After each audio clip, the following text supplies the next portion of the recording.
Hello everyone, welcome to Acadexcel. This is Geetanjali Rathore. जो बच्चों अपनी नीट प्रारंभ सीरीज चल रही है उसी में अपन नया चैप्टर स्टार्ट करने वाले हैं जिसका नाम है केमिकल बॉन्डिंग। तो यहाँ पर अपन ने बच्चों बहुत ही बढ़िया अपनी सीरीज चल रही है। अपन ने ओसी पूरा कंप्लीट कर दिया है। आईयूसी में पीरियोडिक टेबल जो कि जो बेसिक अगर केमिस्ट्री पढ़ना है तो बहुत जरूरी है तो वो पढ़ लिया है। इसी के साथ बच्चों अपन बहुत ही इंपॉर्टेंट चैप्टर पढ़ने वाले हैं इनऑर्गेनिक केमिस्ट्री का, दैट इज केमिकल बॉन्डिंग। बहुत ज्यादा इंपॉर्टेंट है। इवन ये फिजिकल के बहुत सारे कॉन्सेप्ट्स को क्लियर करता है, ऑर्गेनिक के बहुत सारे कॉन्सेप्ट्स को क्लियर करता है, और इनऑर्गेनिक तो पूरा इसी से स्टार्ट है और इसी पे खत्म है। तो भाई बहुत ही जरूरी चैप्टर है, अच्छे से पढ़ना। बहुत बेसिक से पढ़ाऊंगी और बहुत एंड तक आपको लेकर जाऊंगी कि आपकी नीट का एक भी क्वेश्चन इससे मतलब ऐसा एक भी क्वेश्चन ना आए जो आपका छूट जाए। तो सारे के सारे कॉन्सेप्ट्स पढ़ने वाले हैं, ठीक है। तो सबसे पहले अपन जनरल इंट्रोडक्शन देखेंगे, भाई केमिकल बॉन्ड बन क्यों रहा है, क्या जरूरत हुई। फिर अपन ऑक्टेट रूल देखेंगे, कोवैलेंसी को समझेंगे, क्लासिफिकेशन देखेंगे, आयनिक बॉन्ड समझेंगे, कोवैलेंट बॉन्ड समझेंगे, एंड देन लुईस स्ट्रक्चर समझेंगे। आयनिक बॉन्ड कोवैलेंट बॉन्ड के बारे में तो 10th में भी पढ़ा होगा, तो थोड़ा थोड़ा वहां से कोरिलेट करके चलेंगे। तो भाई स्टार्ट करते हैं अपना केमिकल बॉन्ड। केमिकल बॉन्ड सबसे पहला क्वेश्चन आना चाहिए, केमिकल बॉन्ड क्या होता है भाई। केमिकल बॉन्ड क्या चीज है, ये क्या बला है केमिकल बॉन्ड, क्यों स्टार्ट हुआ, क्या जरूरत पड़ी। तो एक चीज समझो, एटम होता है, एटम के अंदर क्या होता है, एक न्यूक्लियस होता है, और न्यूक्लियस के सराउंडिंग में क्या होता है, इलेक्ट्रॉन क्लाउड होता है जो उसको सराउंड करके रखता है। कोई गलत बात तो नहीं है, सही है भाई। अब यहाँ पर एक चीज समझो, मान लो आप ऐसे स्कूल में पढ़ते हो जहां पर सिर्फ एक सिंगल स्टूडेंट हो, ठीक है। आपको कोई टीचर पढ़ाने आ रहा है, आप पढ़ रहे हो, कितना बोरिंग सा हो जाएगा, कुछ डिप्रेसिंग है, कुछ डाउट है, सिर्फ आपको टीचर से पूछना पड़ेगा, मतलब आपकी लाइफ में डिप्रेशन ही डिप्रेशन आ जाएगा। ऐसे ही एटम जो था वो बेचारा अकेला था, उसने सोचा क्यों ना मैं कंबाइन करूं और कंबाइन करके नए नए मॉलिक्यूल्स बनाऊं और एक नई केमिस्ट्री का इन्वेंशन कर दूं, दैट इज मतलब बॉन्ड्स की केमिस्ट्री है, केमिकल बॉन्ड है, आयनिक बॉन्ड है, कोऑर्डिनेट बॉन्ड है। तो इन सब का बारे में देखते हैं। तो एटम क्या करता है, यहाँ पर बॉन्डिंग स्टार्ट करता है। तो अगर मैं केमिकल बॉन्डिंग की बात करूं तो क्या होता है बच्चों, अट्रैक्शन। सिंपली क्या है ये, अट्रैक्शन। अच्छा यार, ये चीज तो अपन ने पीरियोडिक टेबल में भी पढ़ी थी कि अगर किसी बॉन्ड को फॉर्म होना है तो क्या चाहिए, मिनिमम जो रिक्वायरमेंट है वो है अट्रैक्शन। अट्रैक्शन होगा तभी बॉन्ड फॉर्म हो पाएगा। मान लो मैं वही जो एग्जांपल दे रही थी आपको कि आप एक अकेले बच्चे हो, अगर आपसे कोई दोस्ती करना चाहता है, दोस्ती कब करेगा, जब आप दोस्ती करना चाहते हो। इसका मतलब यहाँ पर भी जो मिनिमम रिक्वायरमेंट है, अगर किसी एटम को एटम से कंबाइन करना है तो वो मिनिमम रिक्वायरमेंट क्या है, अट्रैक्शन की। उनके बीच में एक अट्रैक्शन फोर्स होना चाहिए। तो केमिकल बॉन्ड क्या है, अट्रैक्शन फोर्स बिटवीन टू और मोर देन टू एटम्स। भाई दो और दो से ज्यादा एटम के बीच में, बिटवीन टू और मोर देन टू एटम्स के बीच में जो अट्रैक्शन फोर्स लग रहा है वो क्या होता है, आपका केमिकल बॉन्ड होता है। देखो कितनी सिंपल सी चीज है।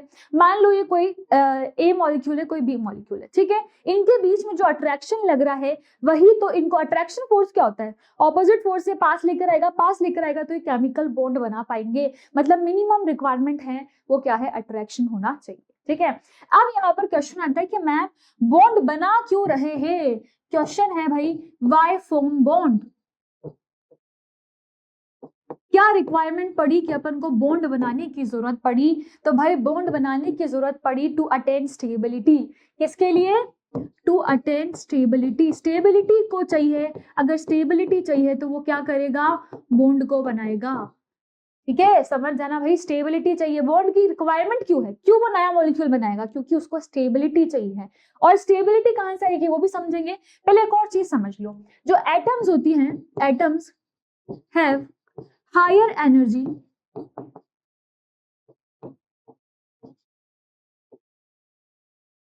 Then molecule.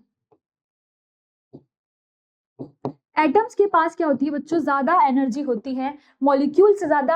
अब ये कॉन्सेप्ट मत लगा लेना कि ज्यादा एनर्जी तो अच्छी बात है मैम, ज्यादा एनर्जी अच्छी बात नहीं है। इस कॉन्सेप्ट को भी क्लियर करूंगी बच्चों। नोट डाल के एक छोटी सी चीज लिख लेना यहाँ पर, वो है कि अगर लो एनर्जी होगी तो स्टेबिलिटी ज्यादा होगी। लो एनर्जी का मतलब क्या है, स्टेबिलिटी मोर, ये ध्यान रखना। इसका मतलब अगर यहाँ पर एटम के पास हायर एनर्जी है मतलब इसके पास स्टेबिलिटी कम है। और ये मॉलिक्यूल क्यों बनाएगा, क्योंकि ये चाहता है स्टेबल होना। और स्टेबिलिटी कैसे आएगी, जब उसकी एनर्जी कम होगी, और एनर्जी कम किसकी है, मॉलिक्यूल की। तो अपनी एनर्जी को कम करने के लिए उसको बॉन्ड बनाना पड़ेगा, ठीक है। अब यहाँ पर एक और क्वेश्चन आता है, ma'am how bones are formed. क्या क्वेश्चन आता है कि हाउ बोन्स आर फॉर्म्ड। अब ये बॉन्ड जो बनेंगे ये कैसे बनेंगे, ये बनाना तो है मगर बनेंगे कैसे, तो सबसे पहली चीज है bye completing it's octet. Octet भाई मैं बहुत बार बता चुकी हूं, फिर से बताऊंगी, बाय कंप्लीटिंग इट्स ऑक्टेट। अपनी ऑक्टेट को कंप्लीट करके क्या होगा बच्चों, बॉन्ड बनेगा। अब यहाँ पर एक चीज समझो, जो मैं बार बार आपको एग्जांपल देती हूँ, सोडियम का एग्जांपल की बात करते हैं, ठीक है। सोडियम का कॉन्फ़िगरेशन क्या होता है, 281, यही होता है, 11 एटॉमिक नंबर होता है। वही क्लोरीन की बात करेंगे, क्लोरीन का कॉन्फ़िगरेशन होता है 287।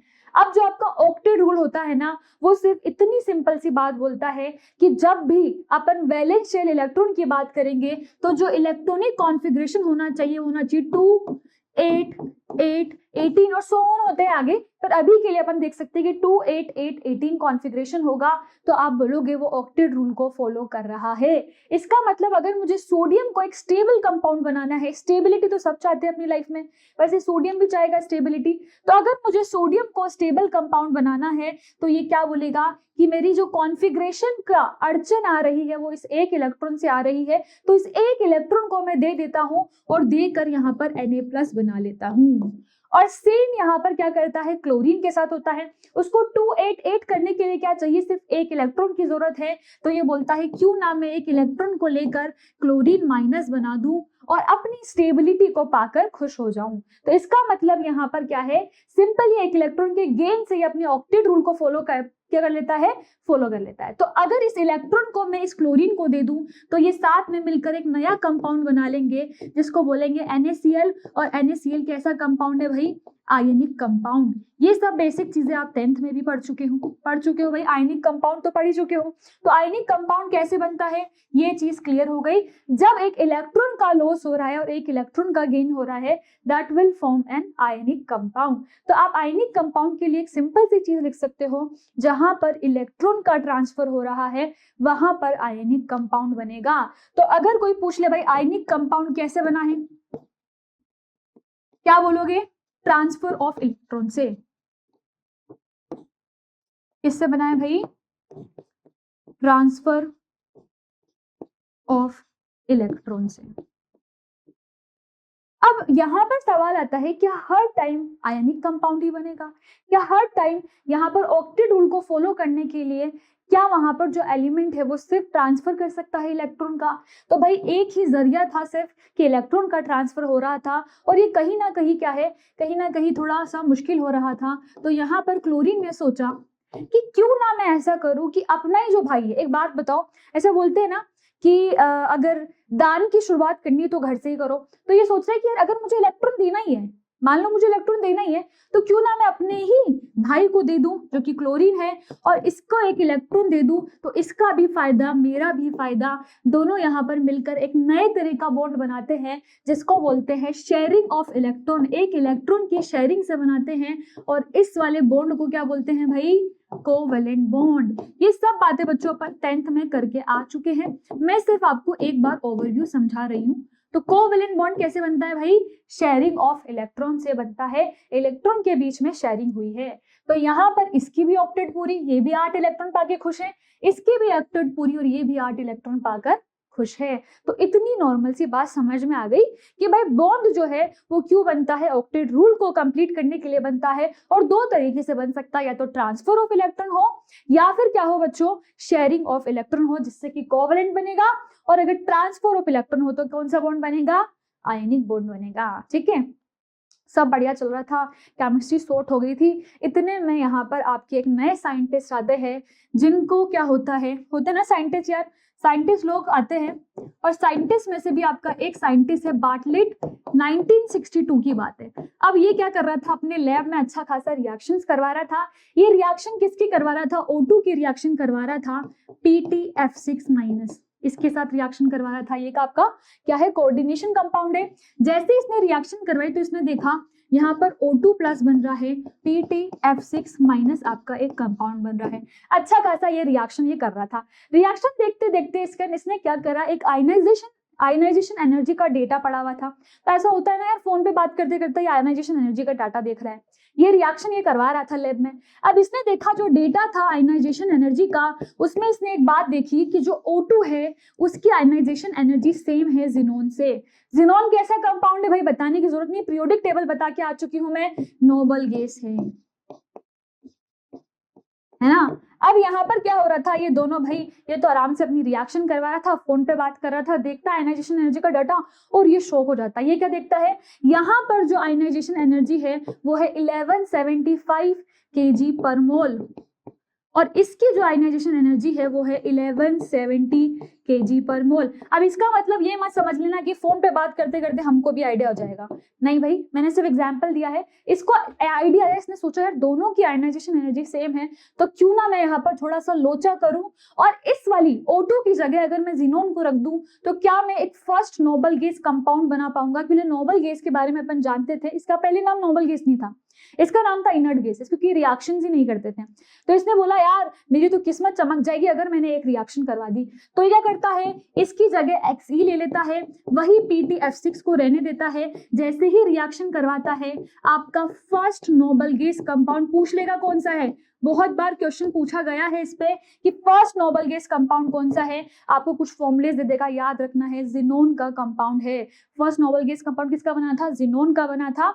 और ये जो कंपाउंड होता है बच्चों, कैसा कंपाउंड होता है, आयनिक कंपाउंड होता है। और एक और चीज है, रेड कलर का होता है भाई, रेड कलर का आयनिक कंपाउंड फॉर्म हो जाता है। और बार्टलेट की किस्मत तो चमक जाती है, वो सोचता है यार बैठे बैठे क्या फायदा हो चुका है, यहाँ पर देख लो भाई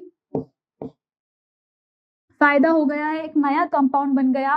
और बार्टलेट का नाम क्या है भाई, हिस्ट्री में आ चुका है कि भाई इसने सबसे पहला फर्स्ट नोबल गैस कंपाउंड जिसने बनाया है वो है Bartlett, first noble gas compound, ठीक है। और यहीं से भाई जो नाम है ना ये आपकी इनर्ट गैसेस का, इनर्ट गैसेस ही बोल रहे थे पीरियोडिक टेबल तक तो, और इनर्ट गैसेस का जो नाम है वो चेंज होकर हो गया, क्या हो गया भाई, इनर्ट गैसेस का नाम चेंज हो गया नोबल गैसेस। क्योंकि अब देखा गया कि ये रिएक्शंस करवा रही है, क्या देखा गया कि ये रिएक्शंस करवा रही है, और रिएक्शंस करवा रही है तो इनका नाम चेंज करने की जरूरत है, और नाम चेंज होकर क्या हो गया भाई, नोबल गैसेस। इसका मतलब जो अपन यहाँ पर एक थ्योरी दे रहे थे कि यहाँ पर एटम सॉरी जो बॉन्ड बन रहा है वो अटेन स्टेबिलिटी के लिए बन रहा है, तो गलत है, क्योंकि noble gases are very stable. आपको पता है यार नोबल गैसेस के बारे में मुझे बताने की जरूरत नहीं है, ये साधु महात्मा जैसी होती है। साधु महात्मा होते हैं ना, मोह माया सब त्याग दी, कोई बॉन्ड वॉन्ड नहीं बनाना, हम अकेले खुश हैं, हम अकेले आए हैं अकेले जाएंगे, ऐसा वाला सीन था इनका।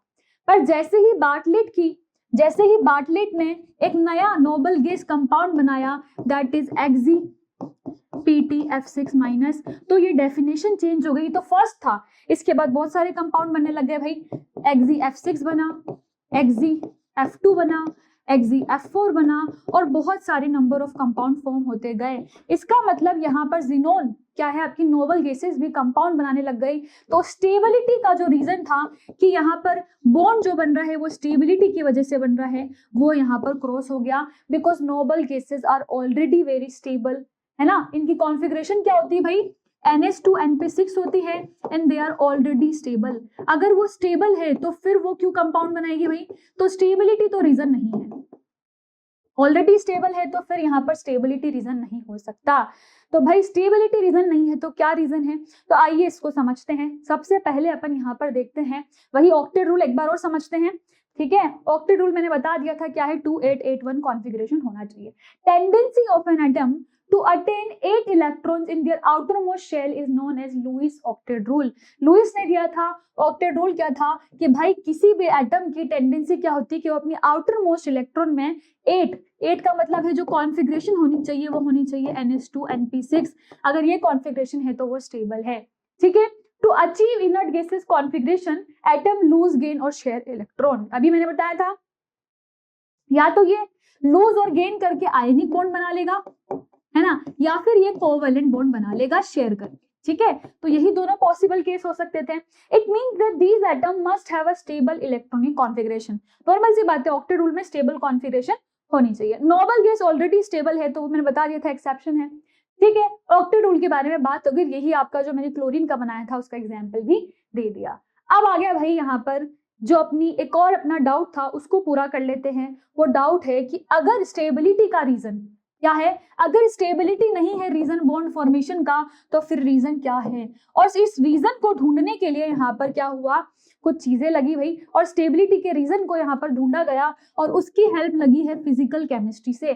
तो यहाँ पर देखा गया बच्चों, मान लो आपका एक न्यूक्लियस है और यहाँ पर क्या है, इलेक्ट्रॉन है ना। बॉन्ड फॉर्म कैसे हुआ होगा, यहाँ पर ये दूसरा एटम है, उसका न्यूक्लियस है, उसका इलेक्ट्रॉन है। तो बॉन्ड फॉर्मेशन के लिए जो बेसिक कंडीशन है वो मैंने बताई थी, क्या होना चाहिए, अट्रैक्शन होना चाहिए। यही बताई थी कि भाई जो बेसिक कंडीशन है उसमें अट्रैक्शन होना चाहिए। एक बात बताओ, यहाँ पर कौन कौन से फोर्स लगेंगे, पहले उनको देख लेते हैं। यहाँ पर सबसे पहला फोर्स लग रहा होगा इस न्यूक्लियस सॉरी इस इलेक्ट्रॉन का, इस इलेक्ट्रॉन से कैसा फोर्स है, रिपल्जन। ठीक है, वैसे ही इस न्यूक्लियस का इस न्यूक्लियस से जैसे ये पास आएंगे ना, ये दो फोर्सेस काम करेंगे, तो रिपल्जन फोर्स काम करेगा और जो आपका दूसरा फोर्स काम करेगा वो है अट्रैक्शन। कौन सा अट्रैक्शन, इस इलेक्ट्रॉन का इस न्यूक्लियस से अट्रैक्शन, इस इलेक्ट्रॉन का इस न्यूक्लियस से अट्रैक्शन, और दोनों मिलके यहाँ पर अट्रैक्शन फोर्स लगाएंगे। मतलब जब भी कोई एटम और एटम पास आ रहे हैं तो दो तरह के फोर्स काम कर रहे हैं। वो दो तरह के फोर्स कौन कौन से है, एक तो रिपल्जन फोर्स है और एक अट्रैक्शन फोर्स है। मतलब जैसे जैसे आप एटम को क्लोजर लेकर आओगे, ठीक है, तो क्या होगा, दो तरह के फोर्स काम करेंगे, एक होगा अट्रैक्शन और एक कौन सा फोर्स होगा बच्चों, रिपल्जन। मगर मान लो अगर मुझे बॉन्ड बनाना है तो मैंने आपको एक मिनिमम रिक्वायरमेंट बताई थी, वो थी अट्रैक्शन। इसका मतलब अगर यहाँ पर बॉन्ड बनेगा तो अट्रैक्शन फोर्स ज्यादा होना चाहिए, अट्रैक्शन ज्यादा होगा तभी बॉन्ड बन पाएगा। अगर अट्रैक्शन फोर्स ज्यादा है तो ये दोनों मिलकर यहाँ पर बॉन्डिंग कर लेंगे। बॉन्डिंग कैसी भी हो सकती है, आयनिक हो सकती है, कोवेलेंट हो सकती है, शेयरिंग ऑफ इलेक्ट्रॉन से हो सकती है। ठीक है, तो इसका मतलब अगर मुझे बॉन्ड फॉर्म करवाना है तो अट्रैक्शन ज्यादा होना चाहिए, तभी आपका बॉन्ड फॉर्म होगा। ये बेसिक चीज याद रखो। फोर्स भले ही दोनों लग रहे हैं, रिपल्जन भी होगा अट्रैक्शन भी होगा, पर फॉर्मेशन के लिए अट्रैक्शन ज्यादा होना चाहिए। ठीक है, तो बच्चों यहाँ पर जो अपन समझ रहे थे वो क्या था कि भाई बॉन्ड क्यों फॉर्म हो रहा है, बॉन्ड फॉर्म क्यों हो रहा है, क्योंकि यहाँ पर ऑक्टेट रूल वाला तो अपना जो एक कॉन्सेप्ट था वो गलत निकल गया था। तो यहाँ पर अट्रैक्शन आप चीज समझ गए। अब एक बात समझना, अपन एक चीज बेसिक समझ गए हैं कि अगर बॉन्ड फॉर्म करवाना है तो अट्रैक्शन का होना जरूरी है। ठीक है, तो अपन ने क्या करा, एक ग्राफ को स्टडी करा, और ये ग्राफ को आप बहुत अच्छे से पढ़ोगे फिजिकल केमिस्ट्री में, फिर भी मैं बता रही हूँ। ठीक है, यहाँ पर एक ग्राफ की स्टडी हुई और ग्राफ में आपने लिया है एक तरफ पोटेंशियल एनर्जी और एक तरफ लिया है आपने distance.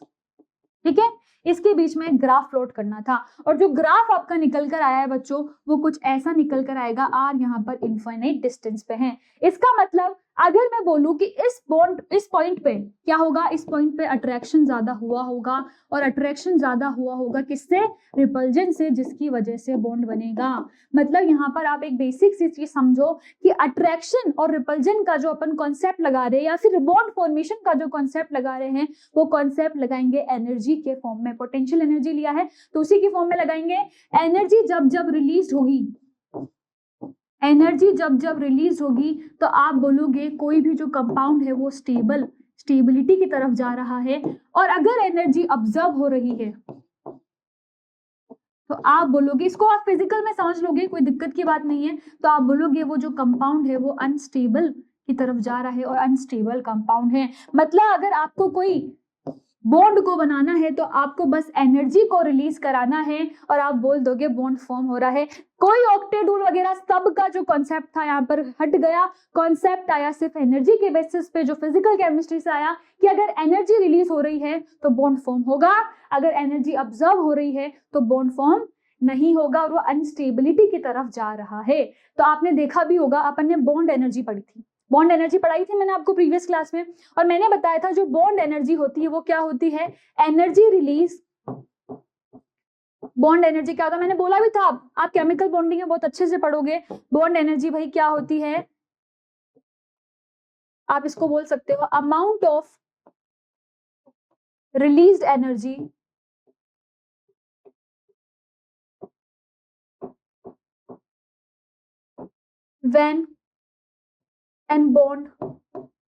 when a bond is formed। जब आप किसी बॉन्ड को फॉर्म करोगे तो जो अमाउंट ऑफ रिलीज्ड एनर्जी है उसी को क्या बोलोगे, बॉन्ड एनर्जी। मतलब जितनी एनर्जी निकलेगी उसी को बॉन्ड एनर्जी बोला गया है। तो अगर एनर्जी रिलीज हो रही है तो क्या है, बॉन्ड बनेगा, स्टेबिलिटी की तरफ जा रहा है कोई भी रिएक्शन, और अगर बॉन्ड में एनर्जी ऑब्जर्व हो रही है इसका मतलब वो बॉन्ड नहीं फॉर्म होगा। तो यहाँ से एक सिंपल सा कॉन्सेप्ट समझ में आया कि बॉन्ड एनर्जी की अगर मैं बात करूं तो देख लो, वो जैसे यहाँ पर आ रहा सबसे ज्यादा मैक्सिमम बॉन्ड एनर्जी यहाँ पर होगी तो इसको बोल देंगे बॉन्ड एनर्जी। क्या बोल देंगे इसको, इस वाली पॉइंट को बोल देंगे बॉन्ड एनर्जी। और इस पॉइंट पे आके आपका जो बॉन्ड है वो फॉर्म हो जाएगा, बॉन्ड फॉर्मेशन हो जाएगा भाई। देख लो एनर्जी जहां पर मैक्सिमम होगी वहां पर देख लो क्या हो रहा है, बॉन्ड फॉर्म हो रहा है। और ये नेगेटिव में है, क्या दिख रहा है आपको, ये पॉजिटिव है और यहाँ पर नेगेटिव होता है, मतलब यहाँ पर रिलीज्ड एनर्जी की बात हो रही है। जब मैंने बताया भी था, जैसे आपकी आयनाइजेशन एनर्जी थी, सॉरी आयनाइजेशन एनर्जी तो पॉजिटिव होती है, इलेक्ट्रॉन गेन एंथैल्पी थी जिसको इलेक्ट्रॉन एफिनिटी बोलते हैं, हाइड्रेशन एनर्जी, सब चीजें क्या बताई थी मैंने। अगर अमाउंट ऑफ रिलीज एनर्जी की बात करोगे तो नेगेटिव लिखोगे, और अगर अमाउंट ऑफ ऑब्जर्व्ड एनर्जी की बात करोगे तो पॉजिटिव लिखोगे। यहाँ पर एनर्जी रिलीज हो रही है इसीलिए आपको एनर्जी में जो ग्राफ मिल रहा है वो नीचे की तरफ नेगेटिव पे मिल रहा है। तो यहाँ पर देख लो भाई, बॉन्ड एनर्जी यहाँ पर हो रहा है, बॉन्ड फॉर्मेशन यहाँ हो रहा है, और एनर्जी क्या हो रही है, नेगेटिव में जा रही है, मतलब रिलीज्ड एनर्जी है। तो याद रखना है एनर्जी रिलीज होगी तभी बॉन्ड बनेगा। एक और चीज समझ लो बच्चों, यहाँ पर ये वाली जो डिस्टेंस है ना इस पॉइंट से जहां पर बॉन्ड फॉर्म हो रहा है और जो यहाँ पर आपकी पोटेंशियल एनर्जी की है इसको बोलते हैं बॉन्ड लेंथ। ये तो हो गई बॉन्ड एनर्जी, ये हो गया बॉन्ड लेंथ। और इस पॉइंट पे जहां पर मैक्सिमम आ रही है एनर्जी उसको क्या बोलोगे भाई, उस पॉइंट पे बॉन्ड आपका फॉर्म हो रहा है। तो याद रखना अब ऑक्टेट रूल का कॉन्सेप्ट हट चुका है और एनर्जी का कॉन्सेप्ट आ चुका है, जिसमें बोला गया है अगर एनर्जी को रिलीज करोगे तो ही बॉन्ड फॉर्म होगा। ठीक है, इसको आप फिजिकल में बहुत अच्छे से और समझ लोगे। तो बच्चों ये कॉन्सेप्ट क्लियर हो गया कि बॉन्ड क्यों फॉर्म हो रहा है। भाई बॉन्ड इसलिए फॉर्म हो रहा है क्योंकि एनर्जी रिलीज करवानी है और तभी बॉन्ड फॉर्म होगा। अब बात करते हैं यहाँ पर क्लासिफिकेशन ऑफ किसकी, केमिकल बॉन्ड की। केमिकल बॉन्ड कितने तरीके के होते हैं, तो दो बेसिक तो आपने पढ़े हैं भाई। एक तो क्या है आपका, सबसे पहले इसके क्लासिफिकेशन में क्या होता है, बॉन्ड दो तरीके से हो सकते हैं, या तो बॉन्ड जो है वो आपका स्ट्रॉन्ग है, ठीक है, या फिर जो बॉन्ड है वो वीक है ना। अब अगर बॉन्ड स्ट्रॉन्ग है तो स्ट्रॉन्ग में तो अपन को पता है या तो आयनिक बॉन्ड होगा, ठीक है, या कोवैलेंट बॉन्ड होगा, कोऑर्डिनेट बॉन्ड होगा, या फिर मेटेलिक बॉन्ड होगा। और वही अगर बात करें वीक बॉन्ड की तो वीक में आएंगे आपके हाइड्रोजन बॉन्ड और आपके आएंगे वैन डर वाल्स बॉन्ड। आइए इसको समझते हैं बच्चों। जब भी केमिकल बॉन्डिंग की बात होगी तो हमेशा दो तरीके से बॉन्ड हो सकते हैं, या तो वो जो बॉन्ड है वो आपका होगा स्ट्रॉन्ग बॉन्ड, या फिर जो बॉन्ड आपका बन रहा है वो क्या होगा, वीक बॉन्ड। ठीक है, अगर वो स्ट्रॉन्ग है तो स्ट्रॉन्ग में यहाँ पर आपके क्राइटेरिया है, या तो वो होगा आयनिक बॉन्ड, ठीक है, या फिर वो होगा कोवैलेंट बॉन्ड, और या फिर वो होगा मेटेलिक बॉन्ड।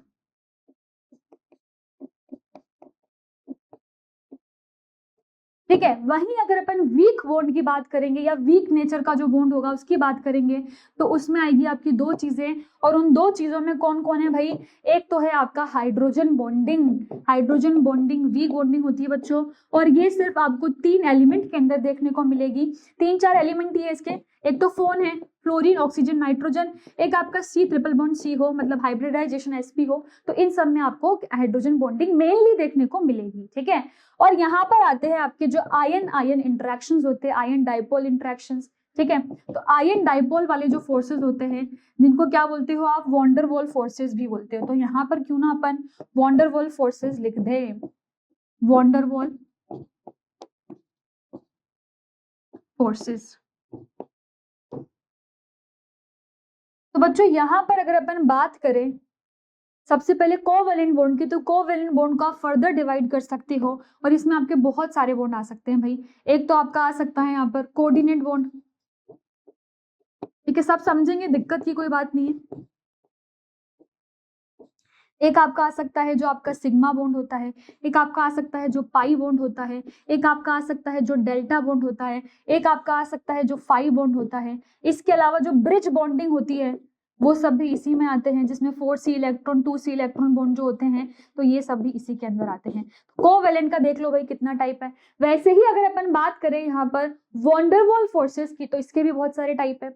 इसका हो सकता है या तो dipole dipole dipole dipole interaction जहां पर हो रहा है, ठीक है, या फिर हो सकता है जहां पर आयन डाइपोल इंटरेक्शन हो रहा है, ठीक है, या फिर हो सकता है इंड्यूस्ड आयन डाइपोल इंटरेक्शन, ठीक है, बहुत सारे हो सकते हैं बच्चों। इसके अलावा आपके हो सकते हैं इंस्टेंटेनियस डाइपोल, इंड्यूस्ड डाइपोल, है ना। तो इस तरह के बहुत सारे इंटरेक्शन इसमें आ सकते हैं। मेनली आप बोलोगे डाइपोल डाइपोल आयन डाइपोल, इस तरह के इंटरेक्शन जो है वो वॉन्डरवॉल में जब बात होगी तब आएंगे। तो ये कुछ चीजें आपको याद रखनी है जब अपन केमिकल बॉन्डिंग की बात करेंगे। तो केमिकल बॉन्ड में आप बॉन्ड को दो तरीके से क्लासिफाई करते हो, स्ट्रॉन्ग टाइप के बॉन्ड होते हैं और एक कौन से होते हैं आपके वीक टाइप के बॉन्ड होते हैं। स्ट्रॉन्ग में भी अगर आप मेनली बात करो तो स्ट्रॉन्ग बॉन्ड में आपके आते हैं बच्चों यहाँ पर आयनिक बॉन्ड, फिर आता है कोवेलेंट बॉन्ड, फिर आता है आपका मेटेलिक बॉन्ड, ठीक है। आयनिक बॉन्ड अपन पढ़ चुके हैं, कोवेलेंट भी पढ़ चुके हैं, मेटेलिक भी अपन समझ चुके हैं। अब अगर यहाँ पर देखें तो यहाँ आता है एच बॉन्डिंग, जिसको अपन चैप्टर को जैसे जैसे प्रोसीड करेंगे समझ में आएगा, और वॉन्डरवॉल फोर्सेस जो होते हैं जिसमें आपके डाइपोल डाइपोल आयन डाइपोल, इन सब को समझने वाले कोई दिक्कत की बात नहीं है, ठीक है। तो आइए समझते जो अपन मेनली यहाँ डिस्कस करने वाले हैं, दैट इज आयनिक बॉन्ड और कोवेलेंट बॉन्ड। तो आइए भाई आयनिक बॉन्ड और कोवेलेंट बॉन्ड को समझते हैं और यहाँ पर देखते हैं आयनिक बॉन्ड और कोवेलेंट बॉन्ड के बारे में। सबसे पहले आ गया आपका आयनिक बॉन्ड। भाई समझो भाई क्या चीज है यहाँ पर। तो आयनिक बॉन्ड अपन को पता है दो आयंस की वजह से बनती है, एक पॉजिटिव होता है एक नेगेटिव होता है। The chemical bond form between two और more atom as a result of complete transfer of an electron. बताया था मैंने, आयनिक बॉन्ड में एक पॉजिटिव बन जाएगा नेगेटिव बन जाएगा, मतलब उन दोनों के बीच में कंप्लीट ट्रांसफर हुआ है इलेक्ट्रॉन का, जिसकी वजह से उनके बीच में एक बॉन्ड बना है जिसको आयनिक बॉन्ड या इलेक्ट्रोवैलेंट बॉन्ड बोलते हैं, ठीक है। Is not possible between similar atom. ध्यान रखना ये कभी भी सिमिलर एटम में पॉसिबल नहीं है। अब इसकी कुछ प्रॉपर्टीज है जिनको देख लेते हैं एक बार। जैसे अगर अपन बात करें तो आयनिक बॉन्ड जो होते हैं वो क्रिस्टलाइन होते हैं, ठीक है, हार्ड होते हैं और ब्रिटल होते हैं नेचर में, ठीक है।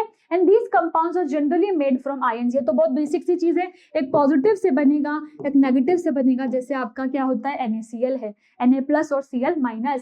और क्या होता है थर्ड इलेक्ट्रोवैलेंट कंपाउंड एग्जिस्टिंग, अगर ये यहाँ पर क्या करता है 3 डायमेंशनल सॉलिड एग्रीगेट्स फॉर्म में ही मिलेगा, ठीक है। याद रखना भाई ये आयनिक बॉन्ड के कुछ पॉइंट्स है। अगर इनके melting point and boiling point की बात करें तो आयंस का बॉन्ड है, समझ जाओ यहाँ पर पॉजिटिव है नेगेटिव है, अट्रैक्शन होगा, अट्रैक्शन है तो बॉन्ड को तोड़ना भी उतना मुश्किल है। मतलब इसके जो बॉइलिंग पॉइंट और मेल्टिंग पॉइंट होंगे वो स्ट्रॉन्ग होंगे due to attraction between bond, और आप इसको बोल सकते हो बहुत हाई अट्रैक्शन फोर्सेस होंगे इनके, इसी वजह से बॉन्ड के जो हाई मेल्टिंग पॉइंट और बॉइलिंग पॉइंट है वो भी क्या होंगे हाई होंगे। इलेक्ट्रॉन कंडक्टिविटी की बात करें तो अपन ने 10th में भी पढ़ा था कि ये क्या करते हैं, ऐसे सॉलिड स्टेट में तो इलेक्ट्रिसिटी कंडक्ट नहीं करवाते, मगर अगर आप इनको मोल्टन स्टेट में करवा रहे हो तो मोल्टन स्टेट में इट विल कंडक्ट इलेक्ट्रिसिटी, ठीक है। तो ये कुछ जनरल प्रॉपर्टीज है इसकी।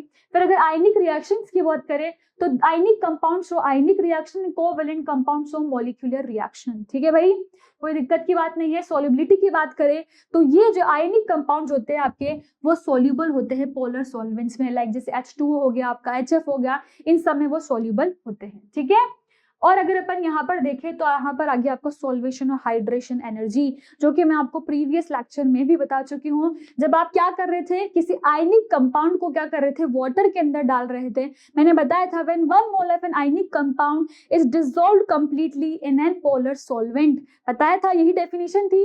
वही है भाई, व्हेनेवर एन कंपाउंड जनरली आयनिक, कौन सा कंपाउंड की बात हो रही है, आयनिक कंपाउंड है या पोलर कंपाउंड है, is dissolved in an polar solvent, तो उसकी वजह से जो एनर्जी रिलीज होती है उसको क्या बोलते हैं, हाइड्रेशन एनर्जी, जो प्रीवियस लेक्चर में भी अपन समझ चुके हैं, ठीक है।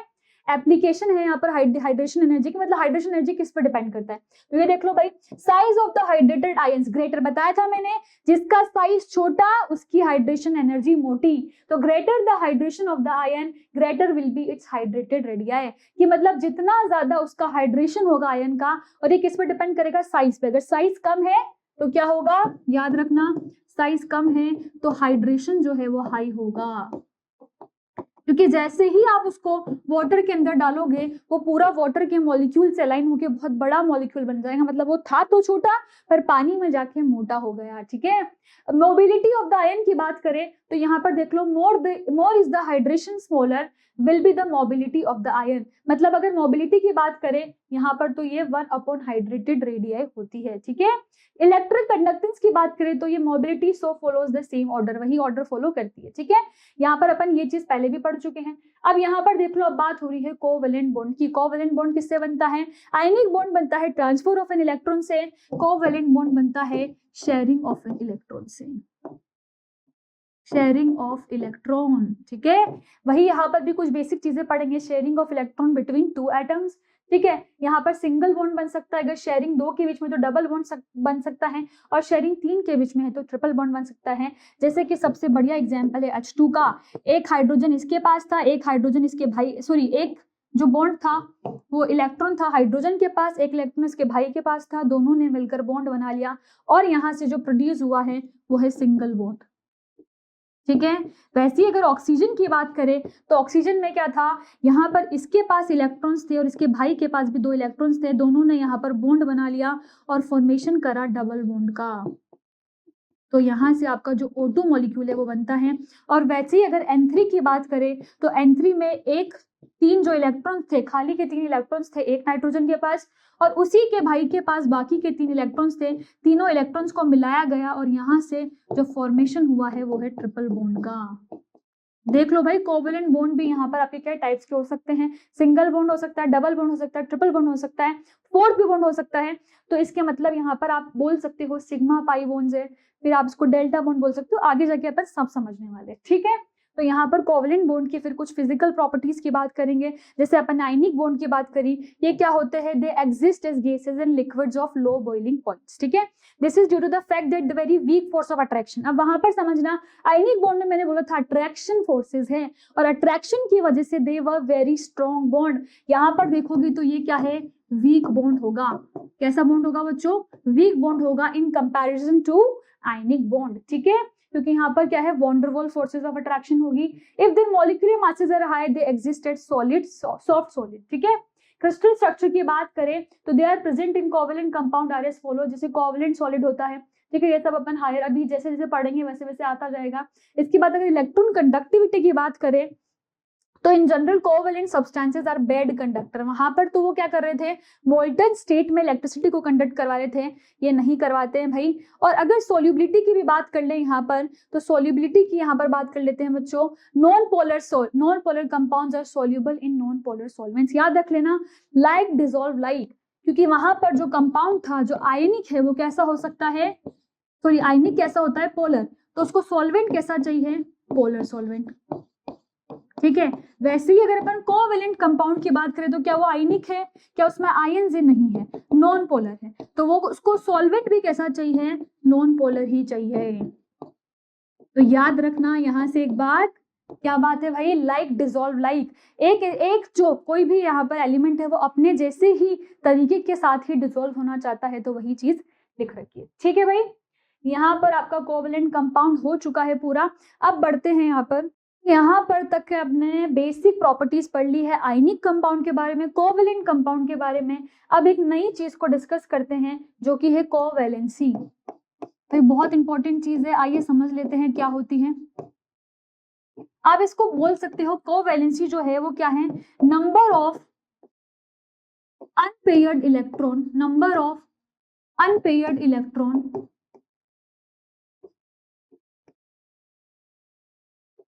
in ground state configuration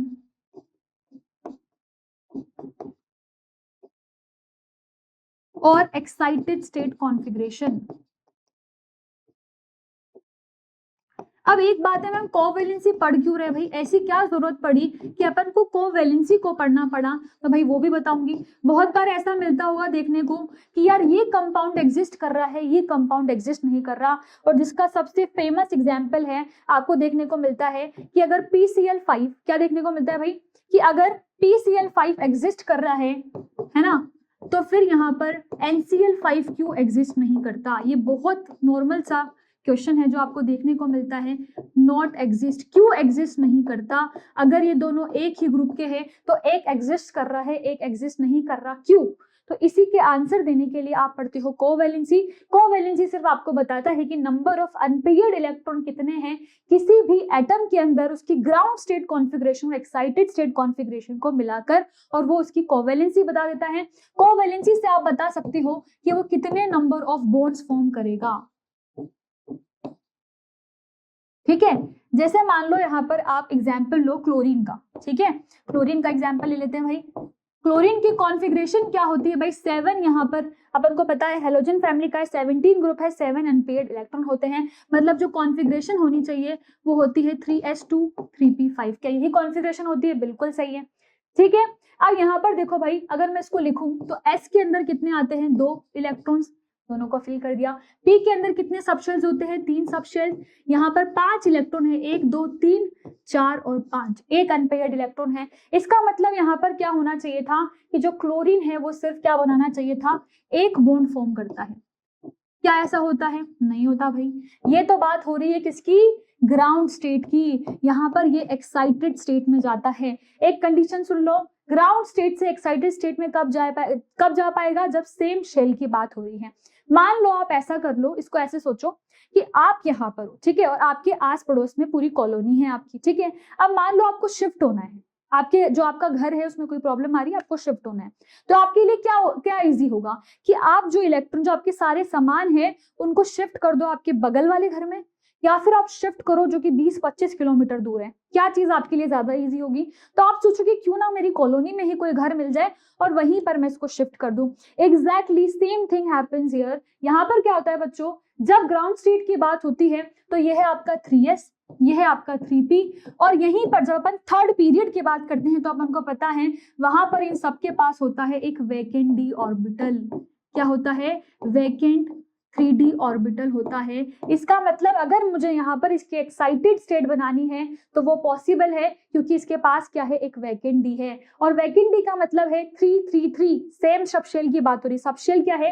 ये जो यहाँ पर लिख रखा है ना 333, अगर सेम शेल में जा रहे हैं, सॉरी, तो सेम शेल में क्या होगा? इलेक्ट्रॉन यहाँ पर एक्साइट हो पाएंगे मगर डिफरेंट शेल में नहीं हो पाएंगे। तो याद रखना, एक्साइटेशन यहाँ पर लिख सकते हो आप कि excitation occurs only in same shell. Excitation कब हो पाएगा? जब सिर्फ सेम शेल की बात हो रही है, तब ही एक्साइटेशन पॉसिबल है। तो वही चीज हो रही है भाई। अब देखना यहाँ पर क्या होगा, ये जो इलेक्ट्रॉन है एक, ये चाहेगा क्यों ना मैं अगली, जो मेरे पास एक वैकेंट पड़ा है, खाली घर है यार, कॉलोनी में तो क्यों 25 किलोमीटर दूर जाओगे, खाली घर में चल जाता है ये, और यहाँ पर हो जाता है एक इलेक्ट्रॉन, यहाँ पर तो 2 ही है, यहाँ से एक इलेक्ट्रॉन का ट्रांसफर होता है, तो 1 2, यहाँ पर 1 और 2 3p है, और जो एक इलेक्ट्रॉन है इसका उठकर, यहाँ से जो एक इलेक्ट्रॉन है ना भाई, वो उठकर इसमें चल जाएगा, और यहाँ पर जो ये 5 इलेक्ट्रॉन था उसमें से, सॉरी 5 सबशेल्स थी उसमें से एक इलेक्ट्रॉन आ गया। क्या और एक्साइटमेंट पॉसिबल है? क्यों नहीं है भाई। यहाँ पर मान लो एक इलेक्ट्रॉन गया, ये दूसरा वाला बोलेगा मेरे में क्या बुराई थी, मैंने क्या कर दिया, मेरे को भी तो एक्साइट करवा सकते हो, जब उसमें वैकेंट है, इतनी सारा स्पेस है, तो मुझे भी एक्साइट करवा दो। तो यहाँ से आपकी सेकंड एक्साइटेड स्टेट आ जाएगी, और जो एलिमेंट है यहाँ पर तो 2 ही रहेंगे, यहाँ पर फिल करोगे तो यहाँ पर क्या होगा 1 2 3 तो यहाँ हो जाएंगे, और अगर इसकी बात करोगे 3d सबशेल की तो यहाँ पर भी 1 और 2 हो जाएंगे। ठीक है, यहाँ पर P से किसमें चले गए, ये D से चले गए हैं, D में चले गए हैं। ठीक है, P से D में जा रहे हैं भाई, कोई दिक्कत की बात नहीं है। S वाला बोलते हैं मैंने क्या बिगाड़ा था भाई, P का क्यों इतना फेवर कर रहे हो, मैंने क्या बिगाड़ा था, मुझे भी उधर एक्साइट कर दो। तो एक्साइटेशन स्टेट थर्ड आ जाएगी, और थर्ड में क्या होगा, जो H का इलेक्ट्रॉन है वो भी एक्साइट होकर यहाँ पर D में चल जाएगा, और यहाँ पर D में फॉर्म हो जाएगा आपका 1 2 3। तो जितने अनपेयर्ड इलेक्ट्रॉन्स होंगे बच्चों, उतने ही नंबर ऑफ बॉन्ड्स फॉर्म हो सकते हैं। याद रखना, नंबर ऑफ अनपेयर्ड इलेक्ट्रॉन्स क्या बताते हैं, नंबर ऑफ बॉन्ड्स बताते हैं। इसको भी लिख लेते हैं भाई, जो जो चीजें कंफ्यूज कर सकती है सब लिखते जाओ। ठीक है, नंबर ऑफ अनपेयर्ड इलेक्ट्रॉन जितने होंगे, नंबर ऑफ अनपेयर्ड इलेक्ट्रॉन जितने होंगे उतने ही नंबर ऑफ बॉन्ड्स होंगे। ठीक है, तो इसका मतलब अगर मैं यहाँ से पूछूं कि इसकी कोवैलेंसी क्या है तो क्या बोलोगे, जितने नंबर ऑफ अनपेयर्ड इलेक्ट्रॉन है। तो जैसे अगर मैं पूछूं यहाँ की, तो यहाँ अनपेयर्ड इलेक्ट्रॉन एक था, मतलब एक कोवैलेंसी है। अगर मैं यहाँ की बात करूं, अनपेयर्ड इलेक्ट्रॉन कितने दिख रहे हैं, 1 2 3, मतलब 3 कोवैलेंसी है। अगर बात करूं यहाँ की, तो अनपेयर्ड इलेक्ट्रॉन दिख रहे हैं 1 2 3 4 5, मतलब कोवैलेंसी है 5। और अगर यहाँ की बात करूं तो यहाँ पर जब थर्ड एक्साइटेड स्टेट की बात हो रही तो 1 2 3 4 5 6 7, मतलब कोवैलेंसी है 7। तो जब जब कोई पूछे कि भाई क्लोरीन यहाँ पर कितनी कोवैलेंसी रखता है, कोवैलेंसी ऑफ क्लोरीन की बात हो तो क्या बोलोगे, कोवैलेंसी ऑफ क्लोरीन है 1 3 5 7। वो एक बॉन्ड भी बना सकता है, वो 3 बॉन्ड भी बना सकता है, वो 5 बॉन्ड भी बना सकता है, और वो 7 बॉन्ड भी बना सकता है। तो यही चीज याद रखनी है। और देख लो भाई, बना के भी दिखा देती हूँ। यहाँ पर क्लोरीन का सबसे पहले क्या करोगे, एक बॉन्ड बना लो इस OH के साथ, ठीक है। फिर आपने क्या करा है, 3 बॉन्ड बनाने हैं। तो मान लो एक पे तो आपने ये ऑक्सीजन डाल दिया, एक पे OH डाल दिया, ठीक है। फिर यहाँ पर देखोगे तो क्लोरीन में यहाँ पर डबल बॉन्ड O है, डबल बॉन्ड O है, और यहाँ पर OH है। और फिर यहाँ क्लोरीन में देखोगे तो double bond O, double bond O, double bond O, और एक OH यहाँ पर है, ठीक है। तो भाई समझ में आ गया भाई, मैंने आपको बॉन्ड भी बनाकर दिखा दिए है, कोवैलेंसी भी समझा दी, कोई दिक्कत की बात नहीं होनी चाहिए। आइए सेम चीज डिस्कस करते हैं कोवैलेंसी ऑफ सल्फर की, ठीक है। ये भी थर्ड पीरियड का ही सल्फर की बात कर लेते हैं। भाई सल्फर का यहाँ पर कॉन्फ़िगरेशन क्या होगा, कॉन्फ़िगरेशन होगा 3s2, और क्योंकि बच्चों ये क्या है 16 ग्रुप का एलिमेंट है तो यहाँ पर आ जाएगा 3p4, कोई दिक्कत की बात नहीं है। 4 5 6 इलेक्ट्रॉन्स हो गए। अब यहाँ पर बनाओ भाई, इसके लिए कोवैलेंसी बनाओ। तो सबसे पहले तो यहाँ पर s में 2 इलेक्ट्रॉन्स को फिल कर दोगे, p के अंदर क्या करोगे 1 2 3 और 4 इलेक्ट्रॉन यहाँ आ जाएगा, ठीक है। इसके पास भी क्या वैकेंट डी होगी, बिल्कुल सही। सारे थर्ड पीरियड के पास क्या होता है, एक वैकेंट डी ऑर्बिटल होती है। इनके पास क्या होता है, एक ऑप्शन होता है कि क्यों ना बगल के घर में शिफ्ट हो जाए जब स्पेस, ठीक है। तो यहाँ पर 3s है, 3p है। और ये वाली कॉन्फ़िगरेशन को बोलते हो, जब कोई एक्साइटमेंट नहीं होता तो उसको बोलते हैं ग्राउंड स्टेट। और जब वो एक्साइटेड हो जाता है इलेक्ट्रॉन, जैसे मान लो यहाँ पर एक इलेक्ट्रॉन है, ये यहाँ पर चला गया, तो इसको क्या बोलते हैं, एक्साइटेशन ऑफ इलेक्ट्रॉन। क्या बोलते हैं, इलेक्ट्रॉन का एक्साइटेशन। कहाँ पर, नेक्स्ट शेल में। एक्साइटेशन ऑफ इलेक्ट्रॉन का नेक्स्ट शेल में जाने को क्या बोलते हैं, एक्साइटेशन। तो ये बता चुकी हूँ मैं, एक्साइटेशन फर्स्ट में क्या होगा, एक इलेक्ट्रॉन चला जाएगा, यहाँ पर 2 ही थे, यहाँ पर क्या आएगा 1 2 3, और एक इलेक्ट्रॉन भाई यहाँ पर चला गया आपकी डी सब शेल में, एक इलेक्ट्रॉन यहाँ आ गया। अब ये बोलेगा एस वाला, यार वही सेम चीज सेम कहानी, बोलेगा मैंने क्या बिगाड़ा है तुम्हारा, मुझे भी भेज दो। और ये इसको भी भेज देंगे, और यहाँ पर सेकंड एक्साइटेड स्टेट आ जाएगी, जिसमें यहाँ पर सिंगल, यहाँ पर देखोगे तो 1 2 3, और यहाँ पर देखोगे तो कितने बॉन्ड आ जाएंगे बच्चों, यहाँ पर 1 और 2। तो अगर मैं पूछूं यहाँ से कोवैलेंसी, तो कोवैलेंसी क्या होती है, जितने नंबर ऑफ अनपेयर्ड इलेक्ट्रॉन है। यहाँ कितने हैं, 2 अनपेयर्ड इलेक्ट्रॉन है तो 2 आ गई। यहाँ पर देखोगे 1 2 3 4, तो 4 आ गई। यहाँ पर देखोगे कितने हैं, 1 2 3 4 5 एंड 6, तो 6 कोवैलेंसी। तो अगर कोई भी पूछ ले कोवैलेंसी ऑफ सल्फर क्या है, तो क्या बोलोगे, यहाँ पर है 2 4 और 6। कोवैलेंसी कोई भी पूछ ले तो क्या बोलोगे, 2 4 और 6 यहाँ पर कोवैलेंसी है। टेंशन मत लो, यहाँ पर कंपाउंड भी बनाऊंगी। कंपाउंड आपका हो गया SF2, SF4, SF6। सबके स्ट्रक्चर्स को अपन जैसे ही अभी वो पढ़ेंगे, आपका वेस्पर थ्योरी पढ़ेंगे तो पढ़ ही लेंगे, तो वो तब देख लेंगे। बस याद रखो SF2, SF4 और SF6 एग्जिस्ट करते हैं क्योंकि इसकी कोवैलेंसी हो सकती है, ठीक है। चलो भाई, यहाँ पर इतनी बात हो गई है, तो क्यों ना एक नाइट्रोजन फैमिली से लिया जाए, फास्फोरस की बात हो जाए। और फास्फोरस की बात होगी तो कॉन्फ़िगरेशन है इसका कॉन्फ़िगरेशन क्या है बच्चों, 3s2 3p3, यही है कॉन्फ़िगरेशन। अब यहाँ पर अगर इसकी ग्राउंड स्टेट ड्रॉ करोगे तो एज इट इज जो इलेक्ट्रॉन्स है उनको लिख दोगे। यहाँ पर कितने हैं, 3 इलेक्ट्रॉन्स हैं, और यहाँ पर जो है आपका 3d सबशेल है, जो कि क्या है, वैकेंट, खाली पड़ा हुआ है। ये बोल रहा है भाई मैं तो खाली हूँ, आना है तो आ जाओ। तो अब यहाँ पर क्या है, यहाँ पर देखो, यहाँ तो कोई भी एक्स्ट्रा इलेक्ट्रॉन नहीं है, सिर्फ जो इलेक्ट्रॉन है वो s का है, तो सिर्फ s का इलेक्ट्रॉन ही एक्साइट हो सकता है। और एक ही एक्साइटेड स्टेट यहाँ पर ड्रॉ होगी, जिसमें यहाँ पर जो है s का इलेक्ट्रॉन किस में चल जाएगा भाई, d में चल जाएगा। याद रखना बच्चों एक चीज जो बहुत इंपॉर्टेंट है, और वो क्या है कि एक्साइटेशन ओनली अकर्स जब आप सेम शेल की बात कर रहे हो, डिफरेंट शेल में एक्साइटेशन नहीं होगा, क्योंकि उसके लिए जो एनर्जी रिक्वायर्ड होगी वो बहुत ज्यादा हाई होगी, तो वो फिजिबल नहीं होगा। स्मॉल एनर्जी को आप वहां पर फिजिबल मान सकते हो, क्योंकि जब सेम शेल में जा रहे हो एनर्जी तो कम लगेगी ना यार, पास ही में जा रहे हो कितनी एनर्जी लगेगी, चल चल के भी सामान शिफ्ट करना है तो कर दोगे। तो इसीलिए यहाँ पर क्या है, फिजिबल है वो चीज, मगर डिफरेंट शेल की बात होगी तो फिजिबल नहीं है। तो यहां से अगर कोवेलेंसी पूछेगा कोई तो क्या हो जाएगी, यहाँ पर 3 हो जाएगी और यहाँ पर कितनी हो जाएगी, 5 हो जाएगी। मतलब कोई अगर आपसे पूछ ले कोवेलेंसी ऑफ फॉस्फोरस तो क्या बोलोगे, 3 होता है और 5 होता है। और यहीं से आप बोलते हो कि जो आपके एलिमेंट्स होते हैं PCl3 सॉरी मॉलिक्यूल होते हैं और PCl5 दोनों के दोनों क्या करते हैं, एग्जिस्ट करते हैं, क्योंकि इसकी कोवेलेंसी 3 भी होती है 5 भी हो सकती है। तो जो 3 अनपेयर्ड इलेक्ट्रॉन है इनसे 3 क्लोरीन आकर जुड़ जाए तो PCl3 बना लेंगे। जो 5 अनपेयर्ड इलेक्ट्रॉन है उनसे 5 क्लोरीन आके जुड़ जाए तो क्या बना लेंगे, PCl5 बना लेंगे। ठीक है, यहाँ तक तो बात समझ में आ रही थी, कोई दिक्कत की बात भी नहीं थी। मैम अब बात कर लेते हैं 2p मतलब सेकंड पीरियड वाले इलेक्ट्रॉन्स का, सॉरी सेकंड पीरियड वाले एलिमेंट का, और उसमें अपन बात कर रहे हैं नाइट्रोजन की। आइए भाई, क्योंकि अभी फास्फोरस को देखा है तो क्यों ना नाइट्रोजन की बात हो जाए। इसकी कॉन्फ़िगरेशन है बच्चों 2s2 2p3, यही होती है कॉन्फ़िगरेशन 2s2 2p3। अब यहाँ पर जब आप इसकी ग्राउंड स्टेट ड्रॉ करते हो तो एक तो यहाँ पर s के 2 इलेक्ट्रॉन्स है और यहाँ पर क्या होते हैं 2p3 के ये 3 इलेक्ट्रॉन्स है। क्या यहाँ पर 2d होता है, कभी सुना है क्या? एटॉमिक स्ट्रक्चर बनोगे पढ़ोगे तो सब समझ में आ जाएगा। 2d तो एग्जिस्ट ही नहीं करता, क्योंकि जो आपने पढ़ा भी था, मैंने बताया भी था कि थर्ड पीरियड के बाद में आपका वैकेंट डी स्टार्ट होता है, सेकेंड पीरियड में वैकेंट डी नहीं होता। और इसी वजह से अपन ने बहुत सारे एक्सेप्शन केसेस पढ़े थे, क्योंकि इनके पास एक वैकेंट डी ऑर्बिटल नहीं था।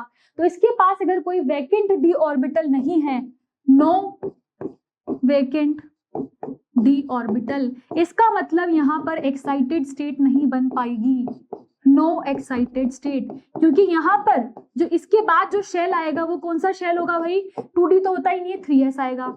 और 3s कौन सा शेल है यहाँ पर, तो ये 2s चल रहा है, ये 2p चल रहा है, और 3s का मतलब है शेल डिफरेंट हो गई। और मैंने क्या बताया था, डिफरेंट शेल में, यहाँ पर लिख लो भाई, डिफरेंट शेल हो गई। इफ डिफरेंट शेल आ गई तो क्या होगा, नो एक्साइटेशन। डिफरेंट शेल का मतलब है कोई भी किसी भी तरह का एक्साइटेशन नहीं होगा। तो क्लियर हो गया, यहाँ से एक्साइटेशन नहीं होगा। अगर नाइट्रोजन की बात करें तो कितने यहाँ पर कोवेलेंसी शो करेगा, सिर्फ 3 कोवेलेंसी शो करेगा। मतलब यहाँ पर क्या होगा, सिर्फ NS, इसलिए बोलते हैं वो जो क्वेश्चन है ना, Y PCl5 exist but not NCl5, तो उसका रीजन यही है क्योंकि बेचारे की जो मैक्सिमम कोवेलेंसी है वो कितनी जा सकती है, ओनली 3। मतलब मैक्सिमम बॉन्ड जो बना सकता है यहाँ पर नाइट्रोजन वो 3 ही बना सकता है, तो NCl5 तो पॉसिबल ही नहीं है। जबकि PCl5 में अपन ने देखा था due to vacant D excitation possible था, और उसी की वजह से ये 5 बॉन्ड बना पा रहा था। तो आज के बाद कोई पूछ लेना भाई PCl5 के 5 बॉन्ड होते हैं, नाइट्रोजन के क्यों नहीं होते, बोलना भाई कोवेलेंसी नहीं पढ़ी है क्या। कोवेलेंसी अपन देखते हैं नाइट्रोजन की मैक्सिमम 3 ही हो सकती, क्योंकि इसके पास कोई वैकेंट डी नहीं होता है। ठीक है, तो आज के बाद जितने भी कोई भी अगर किसी में भी डाउट है ना कि ये वाला कंपाउंड एग्जिस्ट कर रहा है, ये क्यों नहीं कर रहा, तो उसकी कोवेलेंसी निकाल लेना, हाथ टू हाथ आपका जो डाउट है वो क्लियर हो जाएगा। ठीक है, तो भाई अब अपन समझते हैं यहाँ से जो अपना कॉन्सेप्ट है, that is what Lewis dot structure. और लुईस डॉट स्ट्रक्चर क्या होता है बच्चों, ये अपन निकालना सीखेंगे।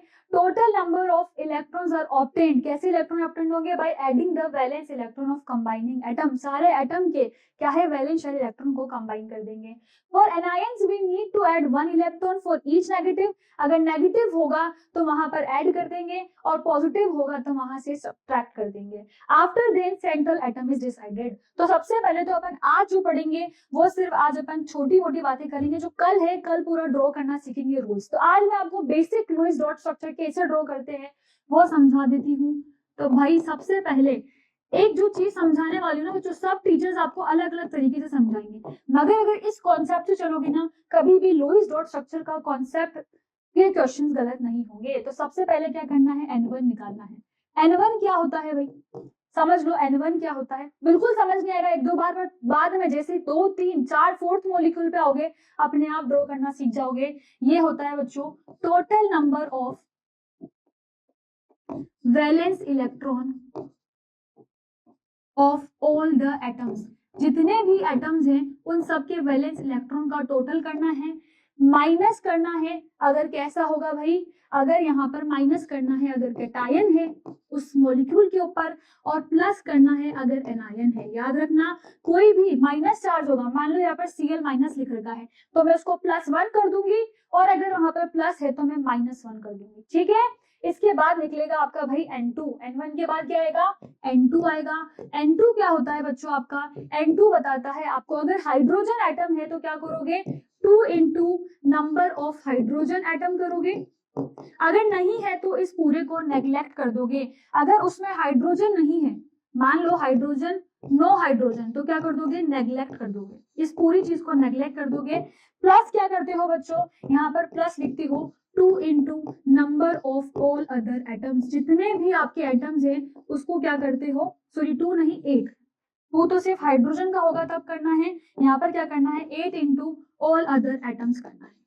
और अगर हाइड्रोजन नहीं है उस मॉलिक्यूल में तो इसको पूरे को क्या कर दोगे, नेग्लेक्ट कर दोगे। N3 की बात करते हैं बच्चों। N3 क्या होता है, N3 अपन को बताता है शेयर्ड नंबर ऑफ इलेक्ट्रॉन। भाई कितने नंबर ऑफ इलेक्ट्रॉन शेयर्ड है, और वो कैसे बताएगा, यहाँ पर N2 माइनस N1 से आपका निकल जाएगा N3। जो भी N2 आएगा N1 आएगा उसमें से माइनस कर देंगे और N3 निकल जाएगा। और N3 क्या बता रहा है आपको, कितने शेयर्ड इलेक्ट्रॉन है। और अगर N3/2 कर दोगे तो वो आपको नंबर ऑफ कोवेलेंट बॉन्ड बता देगा कि कितने बॉन्ड बनाने हैं, वो आपको N3/2 से पता चल जाएंगे। जैसे ही बाय 2 करोगे तो नंबर ऑफ बॉन्ड्स आ जाएगा। कोई यहाँ पर कंफ्यूज होने की जरूरत नहीं है, जैसे एक मॉलिक्यूल का बताऊंगी ना सारे डाउट्स क्लियर हो जाएंगे। फिर बात करते हैं N4 की। तो N4 क्या बताता है, नंबर ऑफ अनशेयर्ड इलेक्ट्रॉन्स, कितने अनशेयर्ड इलेक्ट्रॉन्स है ना। और वो कैसे बताएगा ये, वो यहाँ पर बताएगा N1 माइनस N3 कर दोगे तो आपका N4 निकल जाएगा। और यहीं पर अगर आपको नंबर ऑफ लोन पेयर निकालने हैं, नंबर ऑफ लोन पेयर, तो आपको क्या करना पड़ेगा, N4/2 करना पड़ेगा, तो नंबर ऑफ लोन पेयर आ जाएंगे। तो इतना तो N3 N4 ये सब निकाल लोगे। इसके बाद अगर कोई एलिमेंट का स्ट्रक्चर ड्रॉ करा है, उस स्ट्रक्चर में कोई फॉर्मल चार्ज है, तो कैसे निकालोगे भाई,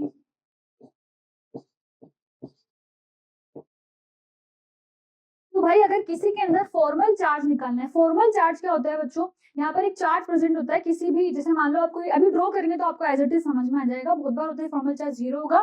फॉर्मल चार्ज का मतलब है वहां पर कोई चार्ज प्रेजेंट होगा, प्लस है या माइनस है, जब आप स्ट्रक्चर को ड्रॉ कर रहे हो तब। ठीक है, तो यहाँ पर ये एग्जैक्ट चार्ज नहीं होता, फॉर्मली होता है। ठीक है, इसको आप रियल नहीं मानते हो। ठीक है, फॉर्मल चार्ज की अगर बात करें तो ये कैसे निकालना है, तो जब इसकी बात करोगे तो सबसे पहले वैलेंस इलेक्ट्रॉन होगा, उसमें से माइनस करोगे शेयर्ड इलेक्ट्रॉन को, और शेयर्ड इलेक्ट्रॉन का बाय 2 कर दोगे, और उसमें से माइनस कर दोगे अनशेयर्ड इलेक्ट्रॉन को। ठीक है, तो जो भी जिस भी मॉलिक्यूल के लिए फॉर्मल चार्ज निकालना है, याद रखना फॉर्मूला यही है। क्या करोगे, सबसे पहले तो उसका वैलेंस इलेक्ट्रॉन जो है वो निकालने हैं, माइनस शेयर्ड इलेक्ट्रॉन करना है, और माइनस जितने भी अनशेयर्ड इलेक्ट्रॉन है वो करना है। और बच्चों ये क्योंकि लुईस के हिसाब से है, तो जो अनशेयर्ड इलेक्ट्रॉन ये मान के चलता है वो हमेशा 8 होता है। याद रखना जितने अनशेयर्ड इलेक्ट्रॉन ये मान के चलता है वो क्या है, 8 है। तो बच्चों इतनी बात समझ में आ गई कि N1, N2, N3 और N4 कैसे निकालना है। जो रूल्स है उनको अच्छे से कल पढ़ेंगे, बहुत सारे कंपाउंड के लिए ड्रॉ करेंगे। आज सिर्फ मैं एक एग्जांपल बताऊंगी जो कि है आपका CaOCl2 कार्बन क्लोराइड का, कार्बोनिल क्लोराइड बोलते हैं जिसे। इसका एग्जांपल देखते हैं। इसके लिए N1 निकालना है।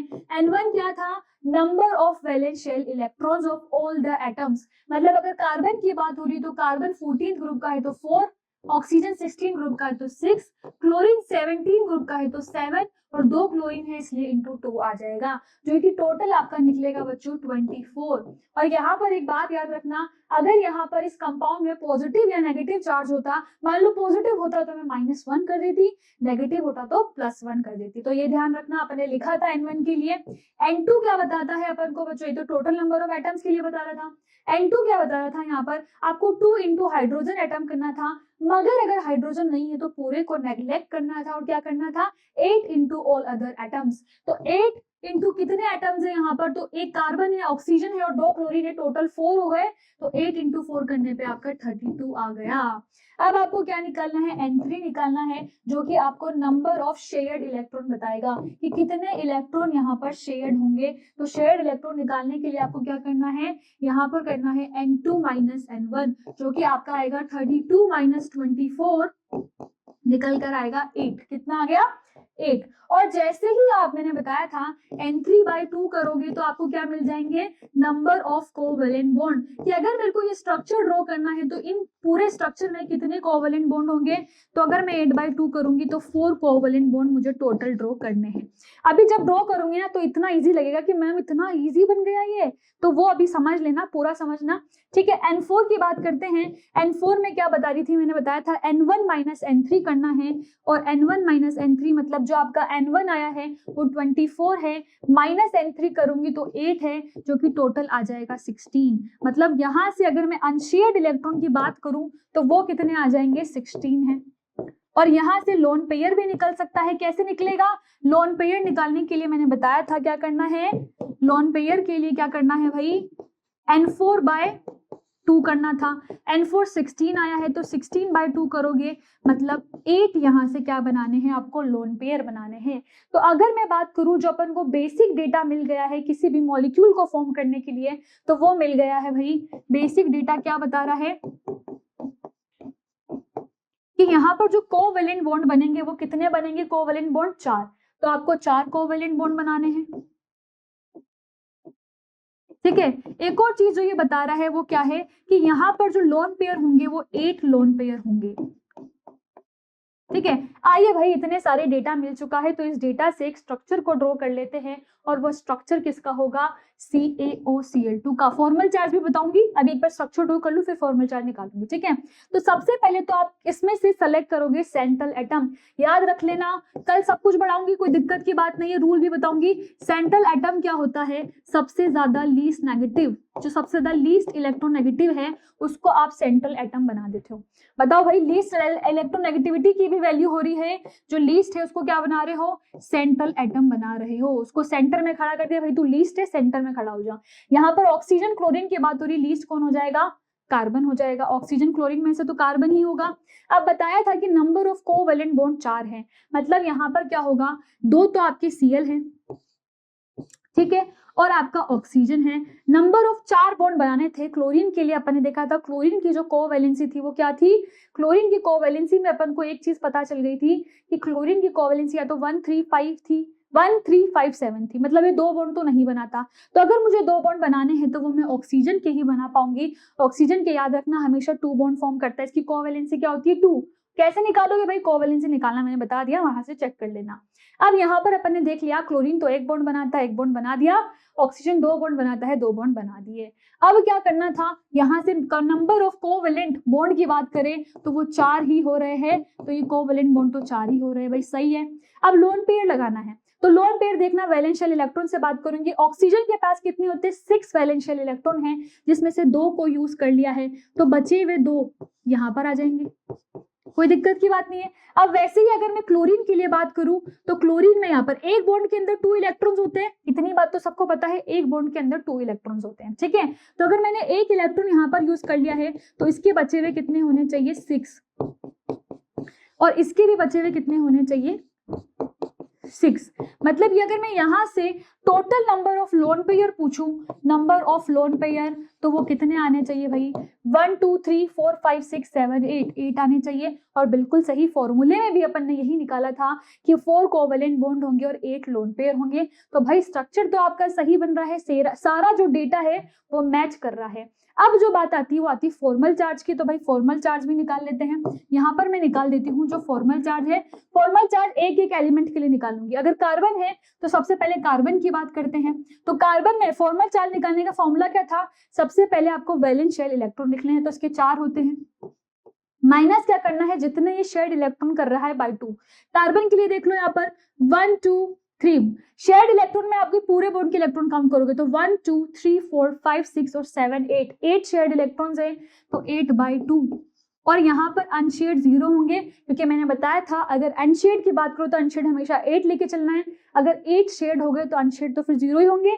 तो यहाँ से 4 - 4 0 फॉर्मल चार्ज है, यहाँ पर कोई चार्ज नहीं होगा कार्बन के ऊपर। ठीक है, अब यहाँ पर नेक्स्ट बात करते हैं अपन किसकी, जो अपना क्लोरीन मॉलिक्यूल है।